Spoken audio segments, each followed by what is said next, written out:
Hi everyone, thank you for being here. I'm Jérémie Zimmermann, I'm the co-founder and spokesperson of La Quadrature du Net. We're a citizen organization defending fundamental freedoms online. You may know about our work. We are building a kind of citizen toolbox to help everyone understand what is going on when our freedoms online are attacked, and tools to help everybody participate in the debate. We've been mostly busy in the last 3 years kicking ACTA's ass. You may have heard of it. But the job is not done yet. And this is partly what I'm going to tell you tonight. I come here with kind of a bad news, then kind of a good news, and a little bit of a plan. The bad news is that there's a war going on. You may be aware of that. This war is the war against sharing. Those copyright industries have been waging it for the last 15 years. They've been trying to push all the repressive measures you've heard about, from the DMCA in the US to the EUCD and the IPRED in the EU and various national transposition of all of this. It's all clear to all of you. You've seen their strategy, from suing the individuals to trying to automatize the suing, corrupting governments, to install some administrative authorities that would bypass the judicial, like the French case. Well, this is so over. This is so prehistory. The strategy right now is to push enforcement at the very heart of the network. How many among you have read at least one version of ACTA? The final one. That's much more than the average, I may say. So for those of you who read it, and actually for the others who didn't, you may be more or less familiar with this principle that ACTA pushes for a cooperation. When I'm using the air quote, it means I'm, well, quoting bits of it. It's pushing for cooperative efforts between the ISPs, the service providers, the YouTubes, the Dailymotions, the Facebooks of this world, but as well the access providers, the Vodafones, the Orange, Deutsche Telekom, and so on and so on. A collaboration between those ISPs on one hand and the copyright industry on the other hand. The point of that collaboration is to impose measures or remedies to deter further infringement. So it sounds quite harmless when you look at it. But when you think about it with a technical mind, measures to deter further infringement can only amount, in technical terms, to automated blocking of content, blocking of access to content, filtering of communication and discrimination between those communications, or automated removal of content. All of which you would recognize amount to the very equivalent with the kind of censorship that is being done for political purposes in some not so friendly and not so democratic countries. The bad news is that by pushing enforcement at the very heart of the network, we may be about to make a step that will be impossible to go backwards. By programming machines at the heart of the network to decide what has to go through and what cannot go through, we will pave the way to the generalization of the deployment of the very same machines that are used on one hand by the dictators to censor content and spy on their populations, and on the other hand, on telecoms operators to restrict their users' communications in the name of creating new business models by hurting net neutrality. Once we've done that for copyright, there's no way we go backwards. So the bad news is that this war against sharing is taking a turn as of today that may be very much decisive for the future of the internet as we know it. What is at stake here is the very architecture of a free, open, decentralized, and universal internet. The internet we love and care about is what it is because of this architecture. Architecture matters. And the very characteristics of this architecture is that the internet we love and share is decentralized. It is universal. This universality means that everyone accessing a free internet has access to the very same content, service, and applications, but also has the ability to publish some. You know that this is how you invent stuff. This is how you experiment. This is how you deploy something. This is how you create startups. This is how you invent. This is how you remix. This is how you mash up. This is how we share.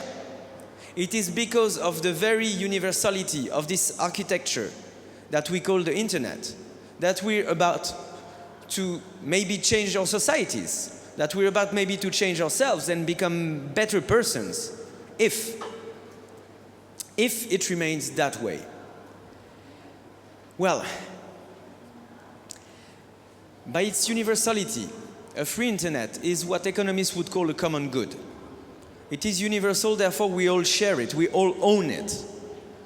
It would be a mistake to acknowledge that the people running the wires are the people who run the internet, who own the internet, sorry.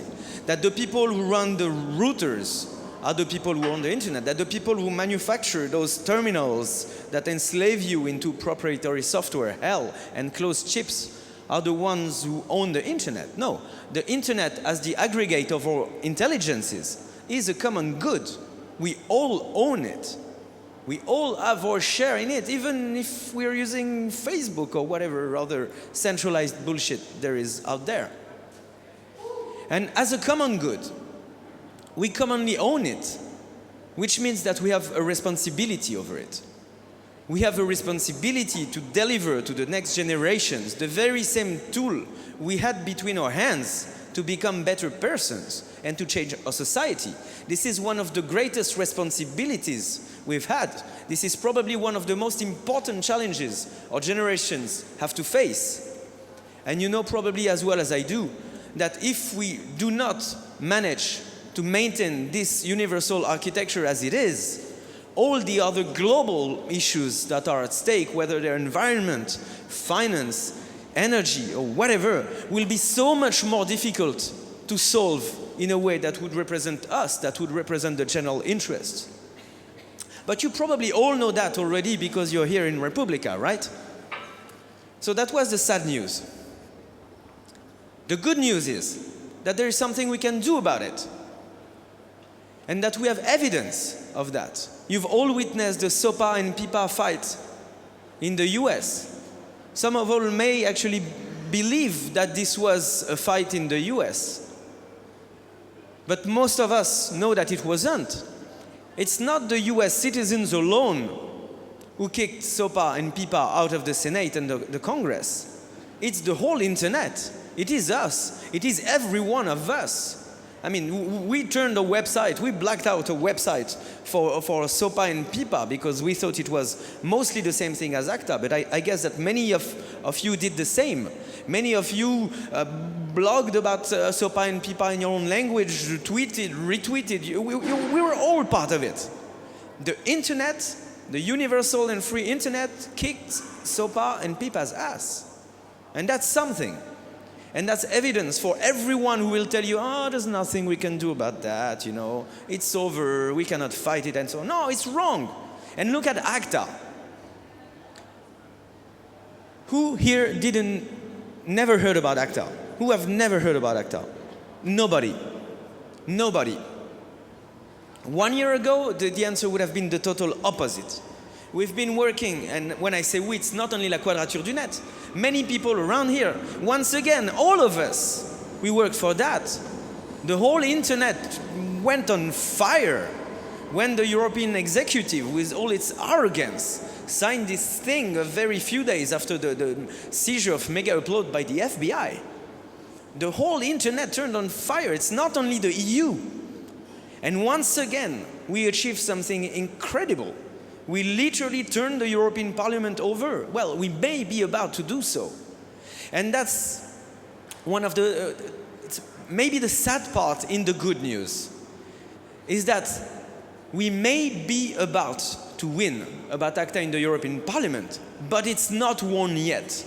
And if at one single stage we lower our guard, then we may lose it. So let's not be overconfident about it. But right now, as of today, in the European Parliament, you can feel the delicate smell, the delicate scent of victory in the air. Because so many more people understand the importance of ACTA, the importance of these issues for the future of our societies, for the future of a free internet, and for the future of copyright. So we achieved something tremendous, and we have to confirm that. We have to win this ACTA battle in the European Parliament, period. And we know how to do this. We know how to do this because we've been doing that for some time. We have to be there at each and every step, all the boring steps in the procedure of the European Parliament. And we may have an occasion to talk about it in the Q&A or later with some drinks. 5 committees working on a report, the report being presented in plenary, a yes or no vote. The vote will be around the summer, you'll hear about it again soon.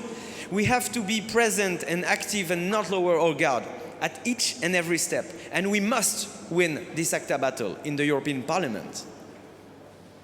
But even more importantly than that, we have to keep the eyes on the prize. If ACTA is just pushed away and nobody cares, well, this may not happen. Then an ACTA 2 will come back. An ACTA 2 may start being negotiated the day ACTA is kicked in the European Parliament. And an ACTA 3 and an ACTA 4 and I pray 12 may come one after another as they stacked up for the last 15 years. With the tremendous momentum we are achieving at the moment, we have a responsibility to do something more about it. I think that it is time that we literally put an end to this absurd and dangerous war against sharing. They are feeding us with lies. They are feeding the elected representatives with lies. They are telling that whenever one of these industries loses some money, it is because of the culture enthusiasts who share digital files between them with no intent of profit. And we all know this is wrong. I mean, the French ADOPI, the Three Strikes Authority, demonstrated in its own study that people who do the more file sharing are people who spend the more for culture. So many independent academic studies prove the same. All of us here do file sharing maybe since Napster existed.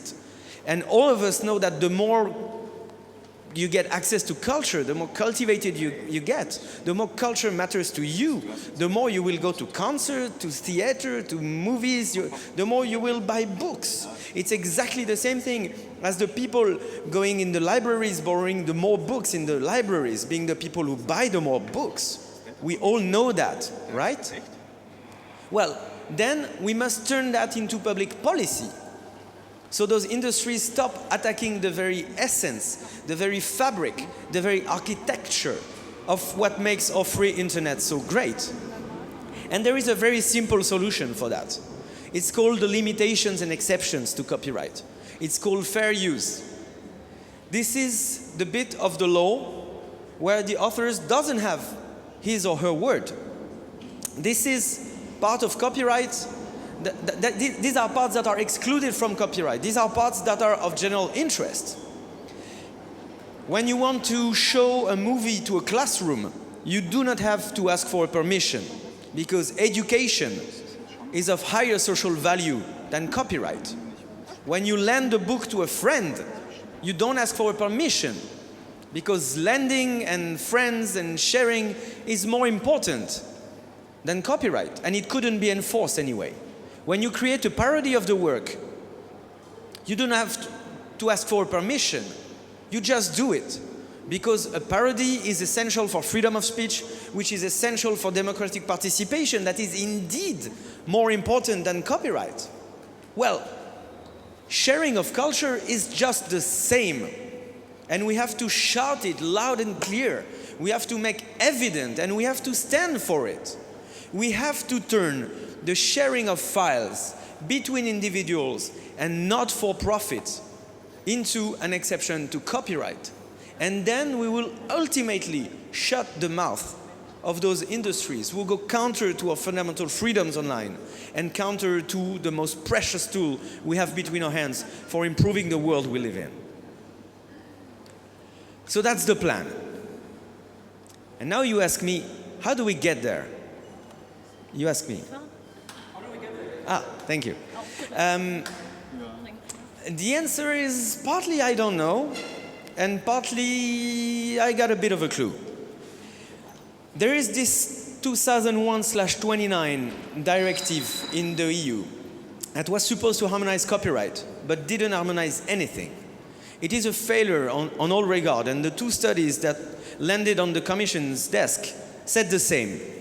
So as the Commissioner, the French Commissioner Michel Barnier, is announcing that he will maybe, and it will get more complicated if we kick ACTA out, revise this IPRED, the Enforcement Directive, we must be louder than him in asking that the EUCD, the 2001/29, be reopened and that exceptions be renegotiated and that all rights as the public and that all right to share culture be integrated and made into the EU law.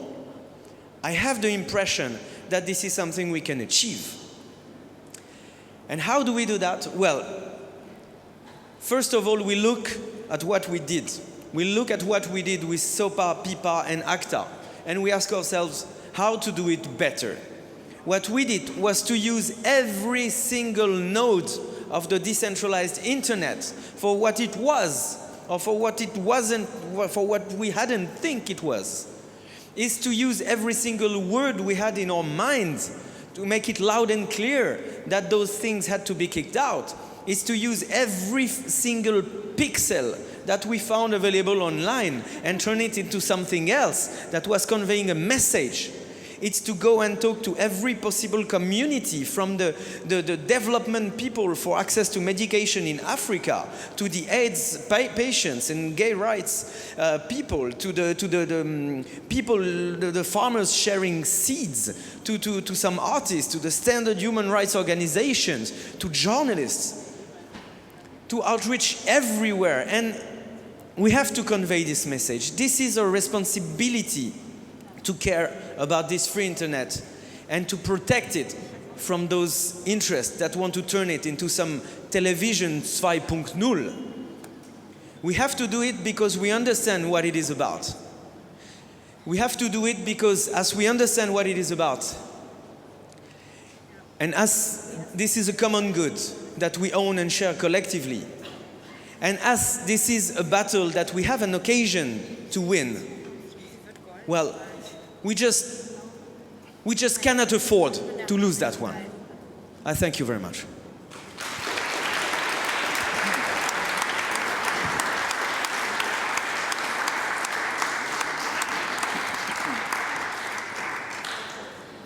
And this is where I hope there will be comments, trolls, and questions. I see a hand here. Oh, maybe it's simpler if you come and line in the middle. Hi, Jeremy. Oh, that's too loud. I've seen you giving these talks like 2009, 10, 11, and now, and you always pretend we all can do something, but actually all it took was Wikipedia going down for a day. So I think it's not about all of us, it's about the big players. No, I'm sorry, I have to disagree with that. I know a bit how it is to deal with the people from the Wikimedia Foundation. There are very heavy structures now, they have a lot of inertia, they're consensus-based, and it's very difficult to make them take positions and move. If Wikipedia moved, it's because so many others moved before. It's like the dominoes. And it's literally a domino effect going in each and every possible direction. I heard this story of, I don't know if I can say that publicly, of some venture capitalists investing in many startups in the Silicon Valley that got convinced himself and made phone calls to the people he was funding saying, come on, this is your shit. This is your business that is at stake. Do something about it and participate in this. So we cannot imagine the range of organizations and individuals who participated into that. From the ones we know very well, the EFFs, the public knowledge, the coalition for the future that just emerged out of this, to the ones we don't know, to all the individuals who took their guitars and played this "The Day the Lolcats Died" videos and things like that. That's the sum of all of this. Seriously, 1 and something million phone calls to the Senate? You think it would be only Wikipedia?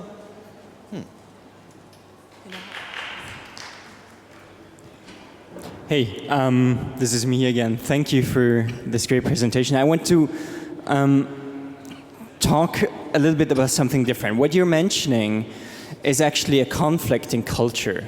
I see it as a conflict in culture. We have this conflict going on that the internet is seen as a commercial tool by most of the people who make the decisions, who are put in place by us. And for us, it's actually culture. So one thing I see really necessary is that we try to give explicit declaration of this culture and try to persuade and push our utopias of what the internet is and what it is all about into public consciousness. So it's not only about killing ACTA right now. Of course, that's the first thing we have to do. But later on, I think we should all think about how can we dissipate this idea of culture we have. How can we dissipate this idea of culture as broad and as wide as possible? Your internet is showing. I fully agree with that. And I think that there is no better way of achieving this than by using the internet for what it is. I mean, the internet is not Facebook, it's not Google, it's not Apple, right? The internet is these thousands of blogs, is those thousands of IRC channels, is those thousands of memes and images, whichever medium is conveying them, that are going dozens of times around the world. All this we create when we work towards a common objective, such as killing SOPA, PIPA, and ACTA, is really teaching the world about the internet and about what the internet is about. And I agree with you, and I hope I made it clear enough. Kicking ACTA's ass in the European Parliament is a crucial victory, because it will be of global scale. Because beyond the question of copyright, kicking ACTA would avoid that we create an ACTA precedent, when some governments could just gather around the table and decide that those international institutions do not really go the way they would like them to go, that those parliaments are too complicated to deal with, and just decide repressive policies together. So it is also important for that we kick ACTA. But in the end, the objective is to change society as a whole. That people who just use Facebook because they don't know what the internet is about come to realize that Facebook is the modern equivalent of a TV that just collects all your life. That when Orwell wrote about Big Brother, he didn't invent something going as far into our privacy as Facebook. Everyone has to understand that. But I want to tell you this anecdote. Is that on a previous copyright fight we had in France, the DATSI law, the EU city transposition, in 2005 and 2006, the rapporteur was a guy called Christian Van Est, who is on the right of the right-wing party, who is really, he was the first to be acknowledged guilty of the new homophobia, not crime, but misdemeanor or whatever is under a crime in France. He's really a nasty guy. And I would never think I would hear something like that from this guy. When the Adopi debate began some years ago, he said publicly, well, you know, when I was working on the DATSI, I understood that something was happening. And I understood that from le fouillis créatif, the creative chaos. I knew that something was happening. This guy was the most conservative, almost fascist people ever, and he was praising chaos as something that made him understand the real cultural diversity, the real social diversity, what the internet was really about. So I think that it is when we fight for it that we really demonstrate what the internet is all about. And if there are people around here from the Arab countries who recently uprose, I think they won't deny that. See some more questions? There must be. What, no time for more questions? Oh, please, just one. Okay. So no more question. Let's finish the discussion around drinks. Thank you very much.